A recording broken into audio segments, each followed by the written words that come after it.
नमस्कार, मी पंजाब डक. आज आहे 3 जुलै 2026 आणि पाहू शकता या ठिकाणी आमच्या इकडे रिमझिम पाऊस सुरू झालाय.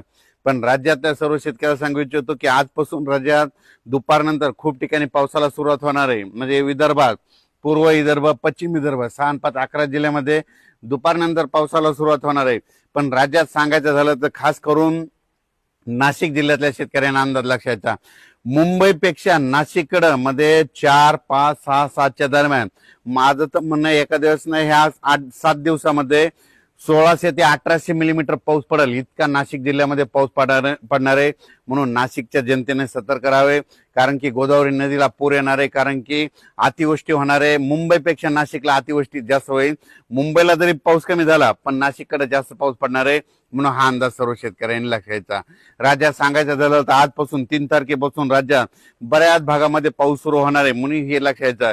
त्याच्यानंतर कोल्हापूर पासून ते इकडे पालघर पर्यंत कोकण पट्टीकडे आज पाऊस सक्रिय होईल आणि त्याच्यामुळे काय होईल, राज्यामध्ये सक्रिय पाऊस सुरू झाल्याच्या नंतर सरी सुरू होणार आहेत. म्हणून हे अंदाज लक्षायचा. खास करून जास्त पाऊस कुठं होणार आहे तर राज्यातल्या सर्व शेतकऱ्याला सांगू इच्छितो की नाशिक जिल्हा, मुंबई जिल्हा, मुंबईमधले संपूर्ण जिल्हे, त्याच्यानंतर सांगायचं झालं तर मग अतिमुसळधार पाऊस कुठं पडणार आहे, मुंबईकडे पडणार आहे.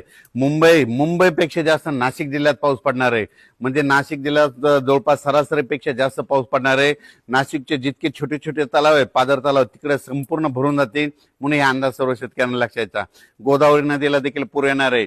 नाशिक जिल्हा, त्याच्यानंतर परत पाऊस पुन्हा नंदुरबार जिल्हा, धुळे जिल्हा, संभाजीनगर, अहिल्यानगर, अकोले, संगमनेर, ओझर, विघ्नर. तसंच हे असा पाऊस काय होणार आहे इकडे जळगाव जिल्हा, बुलढाणा जिल्हा, अकोला जिल्हा, अमरावती जिल्हा, त्याच्यानंतर वर्धा, नागपूर, भंडारा, चंद्रपूर, यवतमाळ, इकडे नांदेडच्या पट्ट्यामध्ये, यवतमाळच्या पट्ट्यामध्ये ह्या 4 दिवसामध्ये म्हणजे 4 ते 8च्या दरम्यान अतिमुसळधार पाऊस पडणार आहे. कुठं मुसळधार पडणार आहे, काही ठिकाणी रिमझिम पडणार आहे. म्हणून हा अंदाज लक्षात येतात. उर्वरित राज्यात मात्र सगळीकडे पाऊस पडणार आहे, सर्व शेतकऱ्याची पेरणी होणार आहे. म्हणून हे देखील सर्व शेतकऱ्यांनी लक्षात घ्यायचं. राज्यात सांगायचं झालं तर सगळ्यात जास्त पाऊस मग नाशिककडे होणार आहे. म्हणजे मुंबईला जितका पडला त्याच्यापेक्षा जास्त नाशिक जिल्ह्यात पडणार आहे. जवळजवळ 1800 ते 2000 मिलीमीटर पर्यंत ह्या 8 दिवसामध्ये तिथं पाऊस नोंदवला जाऊ शकतो. त्याच्यामुळे नदीला पूर देखील येणार आहे. म्हणून हा अंदाज लक्षात यायचा.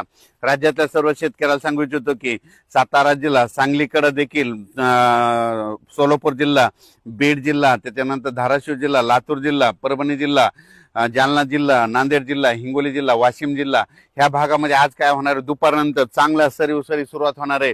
ज्या शेतकऱ्यांची पेरणी नाही झाली